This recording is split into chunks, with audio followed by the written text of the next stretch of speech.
इमरान खान ਐਤਵਾਰ ਨੂੰ ਪਾਕਿਸਤਾਨ ਦੇ ਪੰਜਾਬ ਦੇ ਹਾਫਿਜ਼ਾਬਾਦ ਜ਼ਿਲ੍ਹੇ 'ਚ ਰੈਲੀ ਸੰਬੋਧਿਤ ਕਰਨ ਪਹੁੰਚੇ ਸਨ। ਇਸ ਵਾਰ ਉਹਨਾਂ ਨੇ ਪਹਿਲੀ ਵਾਰ ਪਾਕਿਸਤਾਨ 'ਚ ਡਿੱਗੀ ਮਿਸਾਈਲ ਬਾਰੇ ਆਪਣਾ ਬਿਆਨ ਦਿੱਤਾ।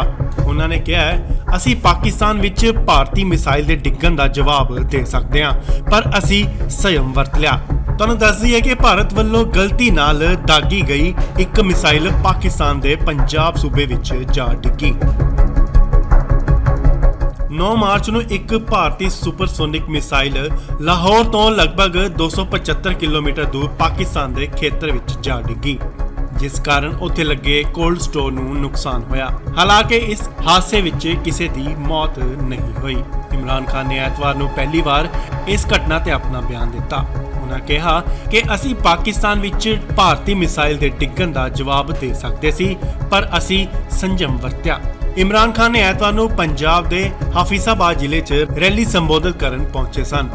ਰੈਲੀ 'ਚ ਇਮਰਾਨ ਖਾਨ ਨੇ ਦੇਸ਼ ਦੀ ਸੁਰੱਖਿਆ ਦੀ ਵੀ ਗੱਲ ਕੀਤੀ ਅਤੇ ਉਹਨਾਂ ਨੇ ਕਿਹਾ ਕਿ ਸਾਨੂੰ ਆਪਣੇ ਰੱਖਿਆ ਖੇਤਰ ਅਤੇ ਦੇਸ਼ ਨੂੰ ਮਜ਼ਬੂਤ ਕਰਨ ਦੀ ਲੋੜ ਹੈ। ਇਸ ਤੋਂ ਪਹਿਲਾਂ ਪਾਕਿਸਤਾਨ ਦੇ ਵਿਦੇਸ਼ ਮੰਤਰਾਲੇ ਨੇ ਸ਼ਨੀਵਾਰ ਨੂੰ ਕਿਹਾ ਕਿ ਉਹ ਮਿਸਾਈਲ ਹਾਦਸੇ ਤੇ ਭਾਰਤ ਦੇ ਜਵਾਬ ਤੋਂ ਸੰਤੁਸ਼ਟ ਨਹੀਂ ਹਨ।